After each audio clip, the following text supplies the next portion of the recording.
Dando sequência à nossa avaliação pediátrica, nós estamos no segundo momento. Passamos pela impressão inicial, que nós chamamos de triângulo de avaliação pediátrica ou simplesmente TAP, e vamos passar agora à avaliação primária.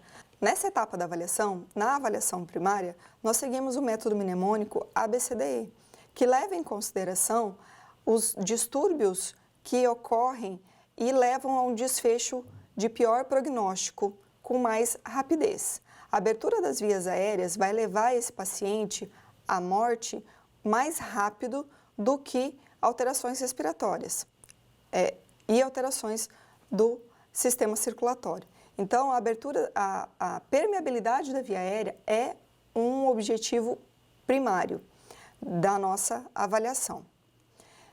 Em relação à avaliação primária, a ABCDE, nós temos, então, uma mudança de paradigma. No TAP, a gente usa o hands-off. A gente avalia de longe essa criança. Na avaliação primária, a gente vai utilizar o hands-on, em que nós vamos tocar essa criança, posicionar essa criança, avaliar essa criança.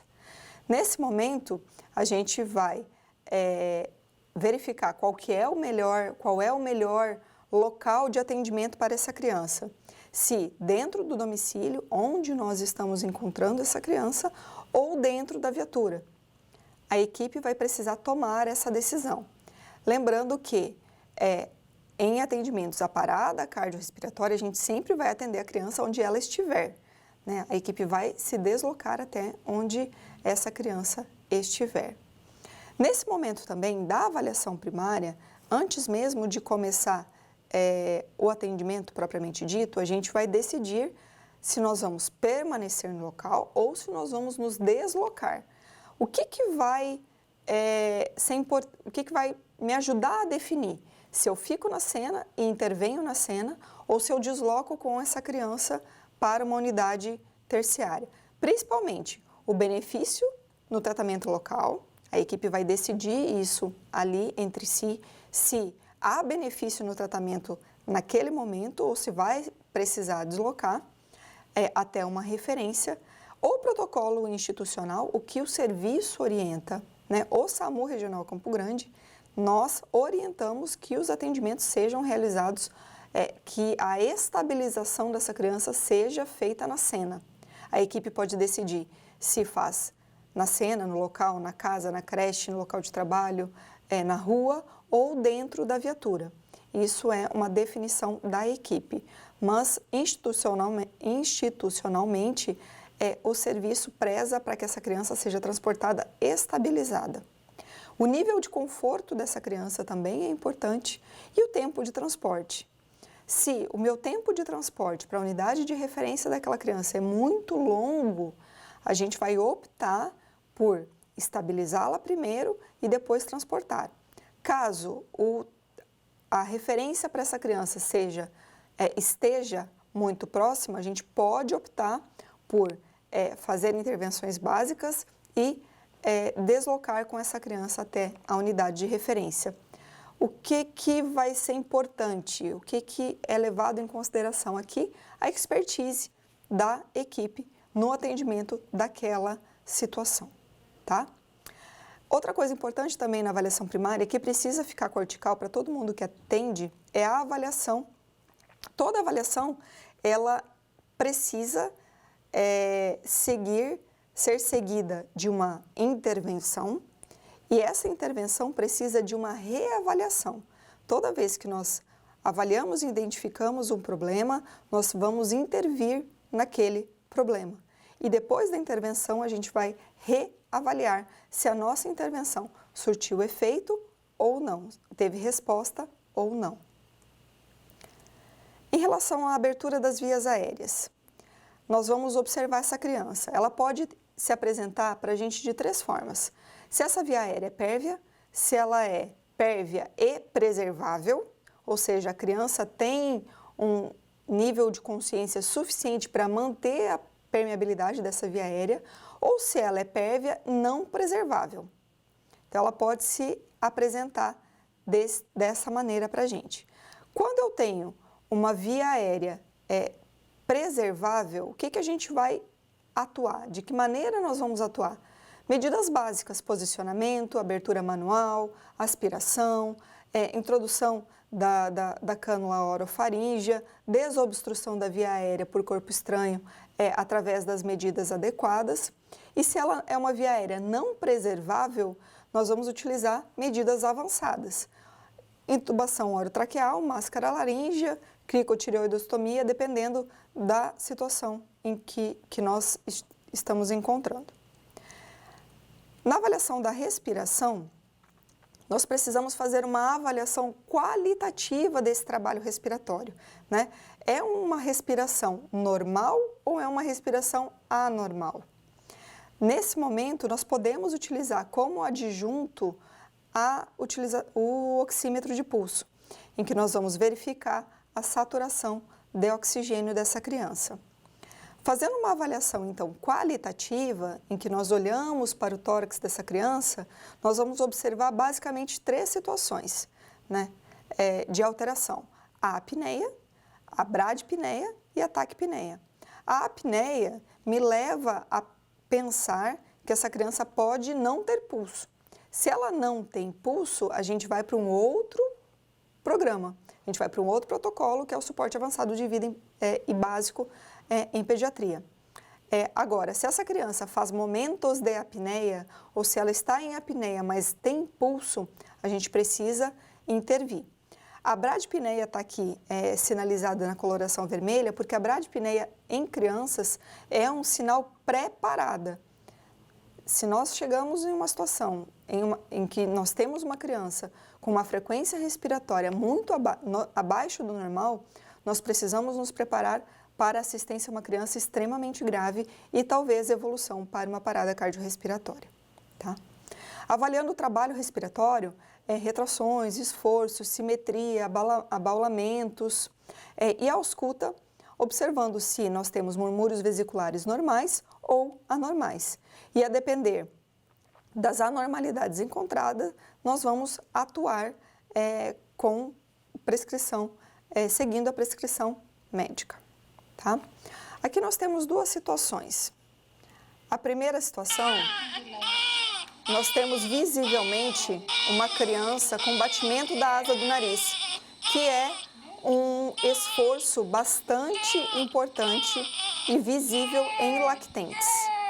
Além disso, nós podemos ver aqui que existem algumas retrações acima claviculares e essa criança ela tem um choro intermitente.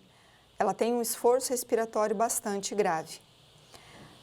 Aqui nós temos retrações bastante visíveis, né? Nós temos retrações supraclaviculares, retrações subcostais, retrações intercostais, que me fazem pensar que essa criança está tendo muito trabalho para manter uma oxigenação, uma ventilação adequada. Nesse momento, é importante que a gente saiba definir o que é um desconforto respiratório e o que é uma insuficiência respiratória. O desconforto respiratório, eu tenho alterações no B, eu tenho alterações no padrão de respiração e ventilação, porém, são sinais mais leves que podem progredir para insuficiência respiratória. No desconforto respiratório, eu posso ter uma taquipneia de leve a moderada, um aumento do trabalho e do esforço respiratório, sons anormais nas vias aéreas, tanto superiores quanto inferiores, e eu posso ter aí algum moteamento, alguma alteração na coloração da pele dessa criança. Agora, na insuficiência respiratória, eu tenho uma taquipneia acentuada, aumento muito importante do esforço respiratório ou uma diminuição do que eu estava vendo. Se eu estava vendo um esforço respiratório muito importante, eu passo a ver uma diminuição da frequência, uma diminuição do esforço, isso pode significar que essa criança está entrando em falência respiratória. Movimento débil do ar, né? Ela faz muito esforço, mas o ar não se movimenta na via aérea. Uma taquicardia muito importante, um quadro hipoxêmico e talvez até uma cianose. Lembrando que a cianose é um sinal tardio de insuficiência respiratória. Sinais claros de problemas respiratórios, entre desconforto e insuficiência respiratória, podem estar vinculados à obstrução de via aérea superior, obstrução de via aérea mais baixa, doenças do tecido pulmonar ou distúrbios de controle de ventilação a nível neurológico. Aqui nós temos a exemplificação do que nós podemos encontrar nessas situações. Então, em relação à obstrução da via aérea superior, em que nós pensamos em corpos estranhos ou então uma laringite, nós vamos ter sons muito clássicos, estridor, tosse espasmódica, rouquidão, associadas à obstrução da via aérea incompleta da via aérea superior. Em relação à obstrução da via aérea mais baixa, nós podemos ter via aérea pérvia, com esforço aumentado, sibilos na fase expiratória, sibilos, fase expiratória também mais prolongada e movimento do ar diminuído. Em relação a doenças do tecido pulmonar, nós vamos ter patências de via aérea variável, né, uma frequência respiratória, esforço aumentado, de sons que podem nos levar a pensar em doenças do tecido pulmonar. Nós vamos ter gemido, crepitação, murmúrios vesiculares diminuídos. E nos distúrbios de controle neurológico, controle de ventilação, a gente vai ter uma normalidade de sons, porque nós não temos problema diretamente no mecanismo respiratório, tá? Como que nós vamos tratar essas situações? Então, no tratamento inicial do desconforto e da insuficiência respiratória, a gente precisa lembrar que a hipóxia é a principal causa de PCR em bebês e crianças e que a nossa atitude precisa sempre ser de prevenção da evolução para essa parada cardiorrespiratória. Se a nossa chegada ou durante a evolução do nosso atendimento a criança cursar com parada respiratória, prontamente nós devemos aplicar ventilações de resgate por 1 minuto, durante 1 minuto.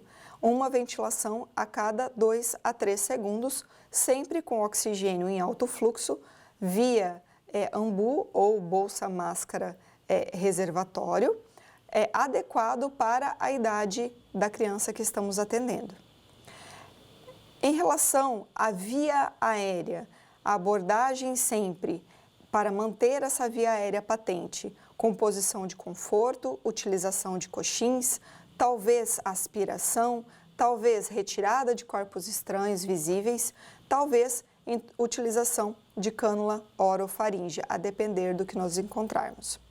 Em relação à respiração, nós vamos respirações alteradas, muito rápidas, ou bradipneia ou taquipneia com muito esforço, nós vamos ofertar oxigênio a depender da oximetria. Nosso objetivo é manter a oximetria dessa criança maior ou igual a 94%.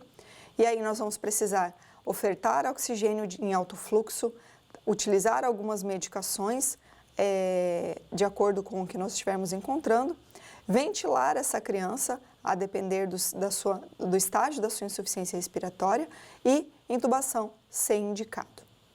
Em relação à circulação, sempre monitorar a frequência cardíaca, pressão e acesso venoso periférico.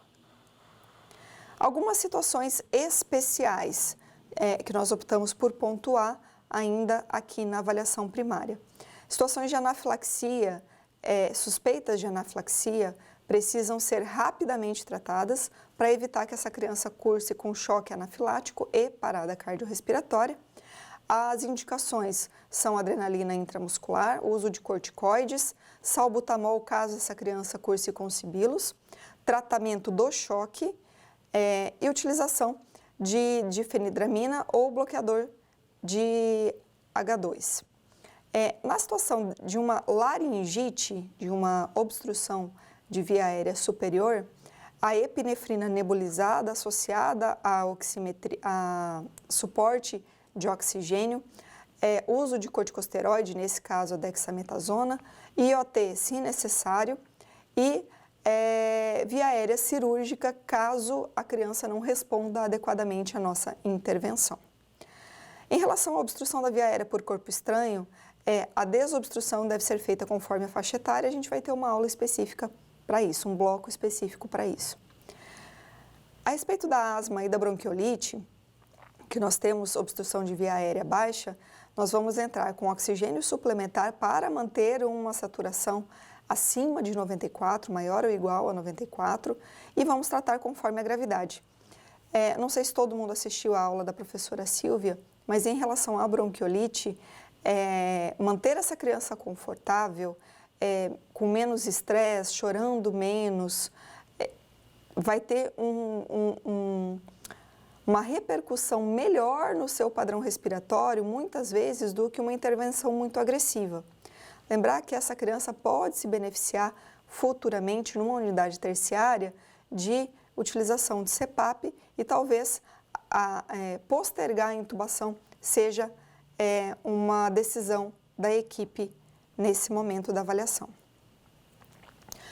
O tratamento, então, dessas emergências respiratórias, baseado no protocolo do PAUS, do Suporte Avançado de Vida em Pediatria, diz respeito a essa avaliação sistemática seguindo o ABCDE.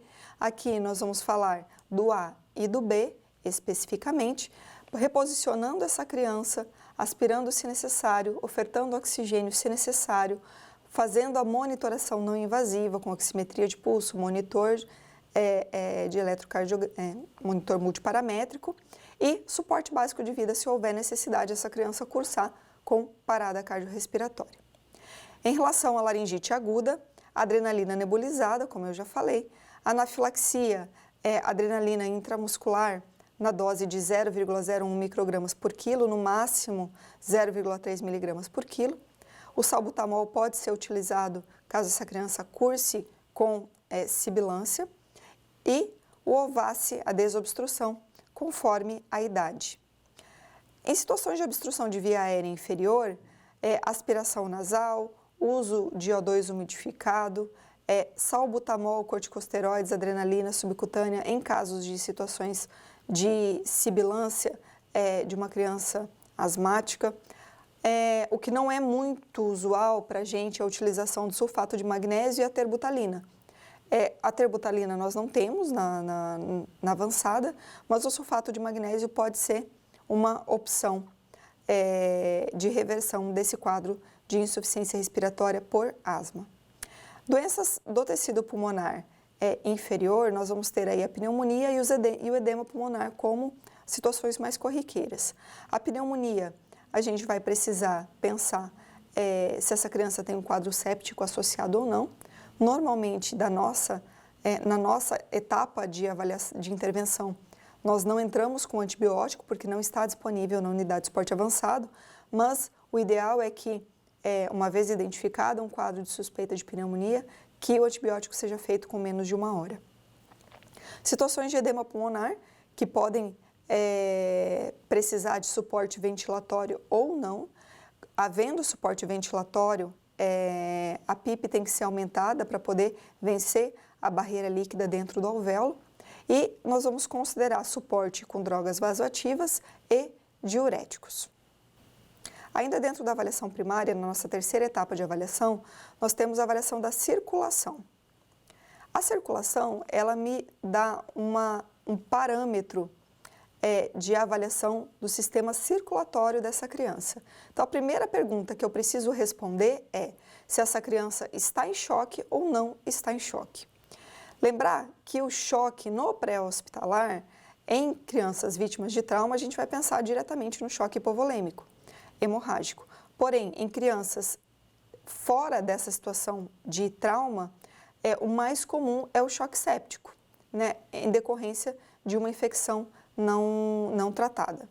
Então, a nossa primeira pergunta vai ser sempre se essa criança está chocada ou não. Uma vez que a resposta seja positiva, a gente vai buscar a etiologia do choque e classificar esse choque, se ele está compensado ou descompensado, tá? Um mnemônico que nós utilizamos para todas as aulas do suporte básico e avançado é o 1H e 3Ps. 1H de hemorragia, 3Ps de pele, pulso e perfusão. A pressão, embora ela esteja aqui nesse slide, e ela está num tamanho menor, ela é um bom parâmetro. Nós vamos utilizar a pressão como um ponto de corte para classificar se esse choque está compensado ou descompensado, porém, a quantificação da pressão arterial a gente só vai fazer no exame secundário, tá? A criança, ela, como falado no vídeo anterior das considerações iniciais, ela tem um mecanismo compensatório bastante eficiente. Então, ela consegue, através do aumento da frequência cardíaca, aumento da frequência respiratória, resistência vascular periférica, manter um débito cardíaco normal por bastante tempo. O que acontece é que ela gasta todo o seu recurso energético nesse trabalho de manter uma estabilidade hemodinâmica, e aí a gente vai ter aqui alguns sinais de que esse mecanismo compensatório está trabalhando e pode eventualmente entrar em falência. Então, o primeiro mecanismo compensatório que essa criança vai lançar mão é a frequência cardíaca elevada, né? Então, nós vamos ter uma criança taquicárdica. Criança taquicárdica vai acender o meu alerta para choque. Aumento da resistência vascular periférica. Então, aqui eu vou avaliar pele, pulso e perfusão. A pele, se ela está fria, pálida, moteada, diaforética. O tempo de enchimento capilar retardado, acima de 2 segundos. Pulsos periféricos fracos ou ausentes, e aí a gente vai buscar por pulsos centrais e avaliar a qualidade desses pulsos centrais. E pressão de pulso estreita. A pressão de pulso é a diferença da pressão sistólica em relação à pressão diastólica. Uma pressão de pulso normal está em torno de 30 a 40 milímetros de mercúrio. Qualquer coisa abaixo disso vai estar dentro do conceito de pressão de pulso estreita ou diminuída. O aumento da resistência vascular renal vai atingir principalmente rins, nos mostrando uma criança oligúrica, uma criança que não tem, que tem uma diurese muito diminuída ou às vezes até anúrica, e a repercussão intestinal que a gente vai observar é através do sintoma de vômitos. A autorregulação cerebral é muito sensível a alterações da quantidade, da saturação do oxigênio arterial. Então, a gente pode ter alterações do estado mental, desde uma ansiedade, uma inquietação, até o coma. Ainda dentro da circulação, da avaliação circulatória, a gente pode ter a origem, o tipo de choque explicado conforme a etiologia, ou seja, a história daquela criança. Uma criança com gastroenterite, com vômitos incoercivos, queimaduras, desidratação, hemorragias, pode cursar com choque hipovolêmico. Crianças cardiopatas, portadoras de doenças como miocardiopatia, miocardite ou arritmias, podem cursar com choque cardiogênico, de origem intrínseca do coração. Choques distributivos são os choques que têm uma característica, uma qualidade diferente de todos os outros. Enquanto os outros choques vão se apresentar para a gente frios, ou seja, vai acontecer uma resistência vascular periférica, vai aumentar essa resistência, eu vou ter um fechamento da periferia através das drogas, através da ativação de neurotransmissores como a adrenalina, por exemplo, eu vou ter o choque frio, vou ter uma criança com choque frio. Agora, uma criança com quadro de choque séptico, anafilático ou por um trauma raquimedular, uma lesão medular alta, eu posso ter o choque distributivo, em que eu tenho um problema de continente, né? Eu tenho o mesmo volume sanguíneo circulante, o problema é que ele não está dentro do vaso, né? E esse vaso ele pode estar frouxo, ou ele pode estar sem tônus, como no caso da lesão do choque neurogênico. Choque obstrutivo, nós temos aí algumas situações que podem levar a essa situação, como pneumotórax hipertensivo, tamponamento cardíaco, lesões cardíacas congênitas que restringe a força de contração, que impedem com que esse coração se expanda e faça o enchimento das câmaras cardíacas e em seguida provoque a contração e o débito cardíaco. A pressão sistólica estimada para crianças maiores de 1 ano é em torno de 70 mais 2 vezes a idade. Isso até os 10 anos de idade. Após os 10 anos, a gente vai ter uma média aí de pressão sistólica em torno de 90 milímetros de mercúrio. Como que eu vou, então, identificar o tipo de choque? A via aérea já passou pela nossa avaliação. Nós já determinamos se ela está aberta, preservável, não preservável, já tomamos as nossas atitudes, né? Em relação ao B, a frequência respiratória, esforço e som, nós já investigamos e nós já atuamos em relação ao B. Acontece que em alguns choques a gente pode ter sinais diferentes. Por exemplo, no choque hipovolêmico, eu não necessariamente vou ter alteração dos murmúrios vesiculares, a não ser que eu tenha um trauma de tórax associado, né? Um trauma do parênquima pulmonar associado. Caso contrário, o som ele vai estar preservado. No distributivo, pensando em edema agudo de pulmão, eu posso ter desde normal até crepitações no meu achado do exame físico torácico. E no choque cardiogênico obstrutivo, a gente também pode ter crepitações, gemidos, a depender da origem desse choque. Na avaliação do C, o que basicamente a gente precisa determinar é se esse choque é compensado ou se é um choque descompensado ou hipotensivo. O ponto de corte do choque compensado para o choque hipotensivo é a pressão dessa criança.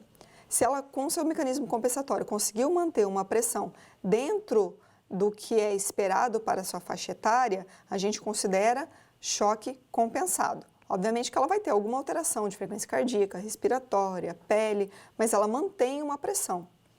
E o choque descompensado ou hipotensivo, eu vou ter alteração da pressão arterial dessa criança e pressão de pulso, tá? Aqui no choque hipovolêmico, a pressão de pulso ela vai estar estreitada porque um dos mecanismos compensatórios é aumentar a força, aumentar a frequência de contratilidade e a gente vai ter uma pressão diastólica maior em comparação com a sistólica. Então, essa diferença entre a sistólica e a diastólica vai estar diminuída. A frequência cardíaca vai estar aumentada, a qualidade do pulso pode estar desde fraco até ausente e a pele vai estar fria, pálida, com tempo de enchimento capilar retardado. Nível de consciência, ele pode variar desde um nível de consciência normal, no choque grau 1, até um paciente letárgico, irresponsivo, comatoso, no choque grau 4. A temperatura também vai variar de acordo com o tipo de choque. Eu posso ter uma criança normotérmica no choque distributivo e mesmo assim eu tenho um choque instalado. O tratamento então, como que vai ser feito o tratamento de acordo com de acordo com os nossos objetivos nesse momento da avaliação? O nosso principal objetivo é prevenir a descompensação, prevenir que essa criança evolua para o choque hipotensivo. Então, o que eu preciso fazer? Melhorar a distribuição desse débito cardíaco, reduzir a demanda de oxigênio, otimizar esse oxigênio sanguíneo e corrigir as desordens metabólicas. Em relação a melhorar a distribuição do débito cardíaco, a gente pode utilizar fluidos em bolos e agentes vasoativos. Redução da demanda de oxigênio, a redução da ansiedade, redução da dor é extremamente importante. Uma criança com dor vai ter uma frequência cardíaca aumentada, vai ter uma frequência respiratória aumentada, vai estar irritada, vai estar chorosa e tudo isso leva a consumo, a demanda maior de oxigênio. E a um desconforto, diminuir o desconforto, diminuir a febre dessa criança também vão auxiliar a reduzir a demanda por demanda de oxigênio, tá? Otimizar essa demanda, né? Vou ofertar oxigênio em alto fluxo de maneira invasiva, através do tubo, ou não invasiva, através da máscara não reinalante, lembrando que o nosso objetivo é manter uma saturação de oxigênio maior ou igual a 94. E a correção das desordens metabólicas. Hipoglicemia é muito comum em crianças que estão sofrendo um agravo de relevância à sua saúde, né? Crianças que passaram, tem um estudo que fala que crianças que passaram por ressuscitação, por manejo de suporte avançado, 18% delas estavam em hipoglicemia, porque elas gastaram todo o seu consumo metabólico na tentativa de manter uma estabilidade hemodinâmica. O tratamento do choque, principalmente para a gente do pré-hospitalar, ele vai estar na reposição, na ressuscitação com fluidos, em que nós vamos ter como opção e como ação da enfermagem viabilizar como primeira escolha um acesso venoso periférico, segunda escolha um acesso venoso intraósseo na impossibilidade de um periférico. E essa ressuscitação vai ser feita com cristalóide isotônico, preferencialmente aquecido, em bolos de 20 ml por quilo, num período de 5 a 10 minutos. 5 minutos naquela situação em que eu preciso ter eu preciso de uma resposta mais rápida, tá? Caso a minha suspeita seja de um choque cardiogênico, a gente vai diminuir esse volume pela metade e vai infundir em um tempo maior, de até 20 minutos, de 15 a 20 minutos, tá? Repetir o bolus conforme a necessidade. Talvez seja necessário que esse bolus, para reversão do estado de choque primário, seja necessário ser repetido por 2 ou 3 vezes. Porém, nós vamos tomar essa decisão apenas após a infusão do volume total calculado com base no peso da criança. Infundiu o primeiro bolus, nós vamos avaliar a sua resposta. Se essa resposta foi, se essa criança teve uma resposta satisfatória, não teve nenhuma resposta, ou se foi uma resposta transitória, né, em que melhorou seu estado hemodinâmico, porém depois teve uma descompensação imediata. Tratamento, então, com drogas vasoativas, que podem ser um adjunto à reposição volêmica. Nós podemos utilizar agentes inotrópicos, como a dopamina, epinefrina, dobuta, que vão aumentar a contratilidade cardíaca, aumentar a frequência cardíaca e podem ter alguns efeitos variáveis sobre a resistência vascular periférica. Os vasopressores vão atuar no aumento da resistência vascular periférica e contratilidade miocárdica. As drogas de escolha para a pediatria são a adrenalina em primeiro lugar, na ausência da adrenalina, noradrenalina ou dopamina como terceira escolha, nas dosagens descritas. Vasodilatadores podem ser utilizados se o nosso intuito for diminuir a resistência vascular periférica e aumentar esse tônus venoso. Então, a gente pode utilizar nitroglicerina, né, os nitratos e o nitroprusiato, mas não é uma realidade nossa, nós não temos ele na viatura. Ainda dentro do tratamento do choque, talvez essa criança precise de reposição de hemoderivados. É recomendada que a reposição de hemoderivados em situações de trauma seja feita, inclusive, concomitantemente com expansão volêmica com cristalóide, no intuito de otimizar a distribuição do oxigênio a nível celular. Então, podem ser utilizados concentrados de hemácia na dose de 10 ml por quilo, preferencialmente com tipo específico e prova cruzada. Nós sabemos que a liberação de sangue tipo específico com prova cruzada pode demandar algum tempo. Então, a depender da gravidade, se for uma criança muito grave, talvez o sangue O para os meninos e O negativo para as meninas seja uma boa escolha. Como já foi falado anteriormente, o consumo metabólico da criança está muito aumentado para compensar, para manter o seu mecanismo compensatório. Então, a glicemia é um achado comum. E a gente vai considerar reposicionar essa glicemia dentro dos padrões de normalidade. O que eu considero como hipoglicemia na criança vai ser um destro abaixo de 60 e no recém-nato abaixo de 45.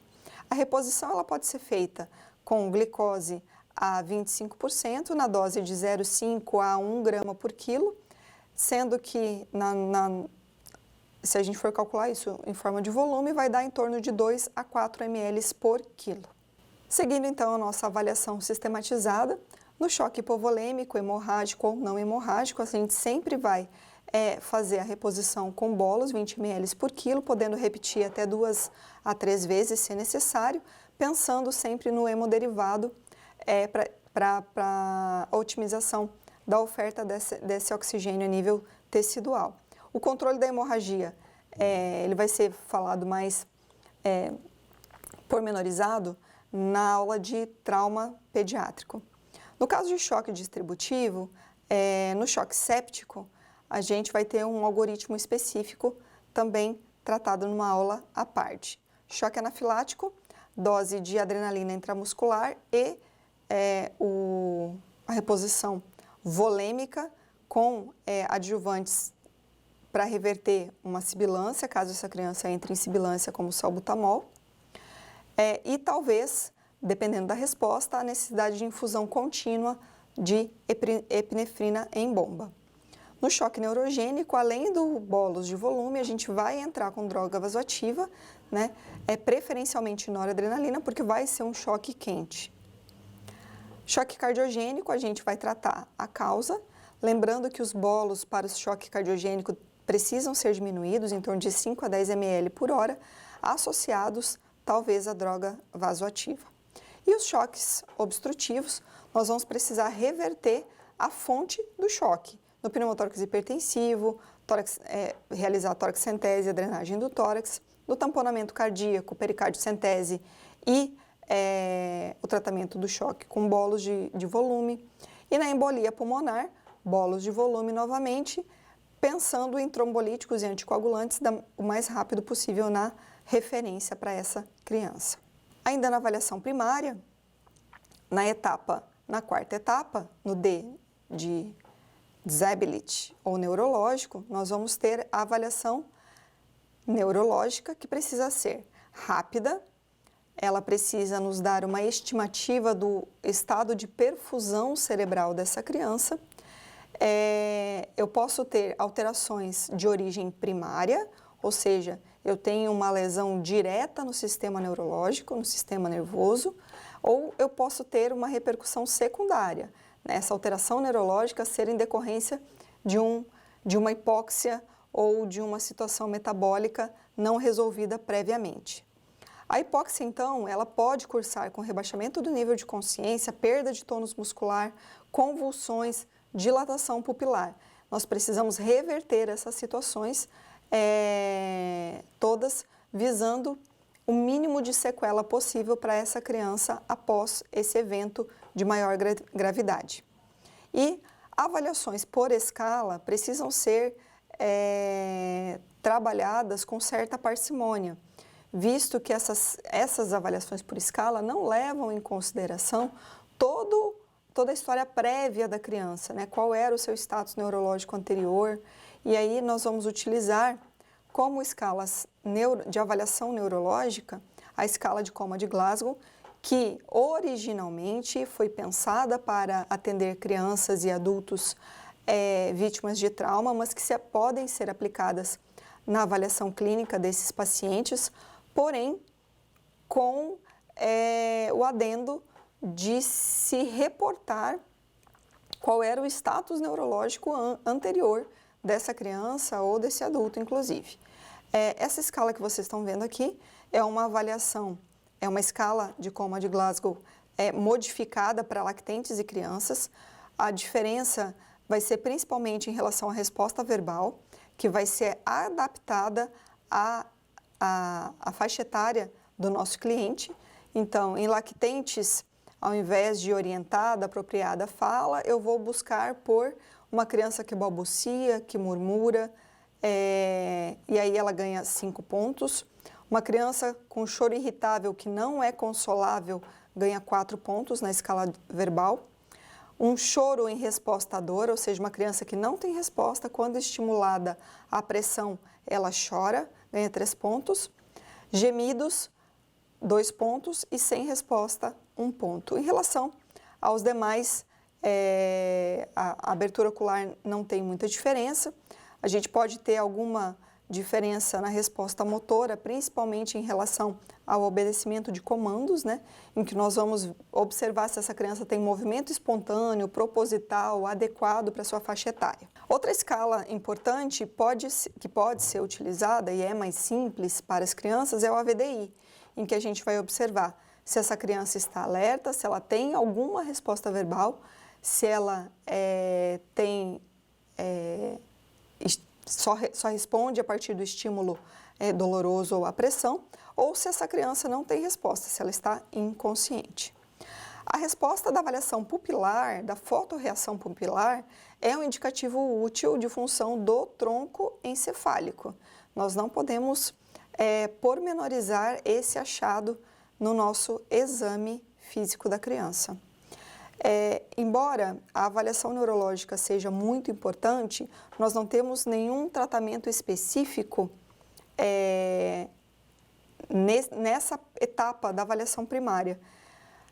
O que os protocolos trazem para a gente é que eu vou ter um melhor tratamento neurológico se minha hemorragia for contida, minha via aérea estiver pérvia, se a ventilação e a respiração estiverem ocorrendo adequadamente e se a circulação estiver estável, se esse paciente estiver estável hemodinamicamente. Ou seja, se nós trabalhamos bem até aqui, se nós fizemos uma boa avaliação e intervenção em A, B e C, a gente estará fazendo o melhor para esse paciente nessa etapa da avaliação do neurológico.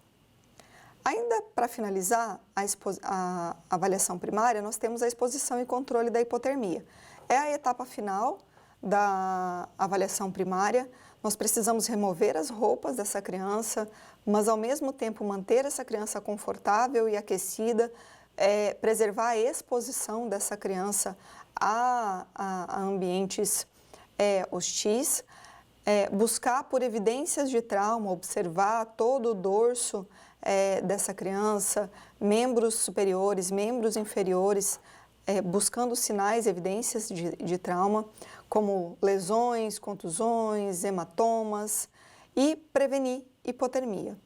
Nessa fase da exposição, a gente precisa lembrar das situações de abuso e de maus tratos, em que a gente vai fazer a correlação com a história da criança, a história do evento, da doença que nos foi contado até agora, com os sinais, com os sintomas que eu estou observando na criança.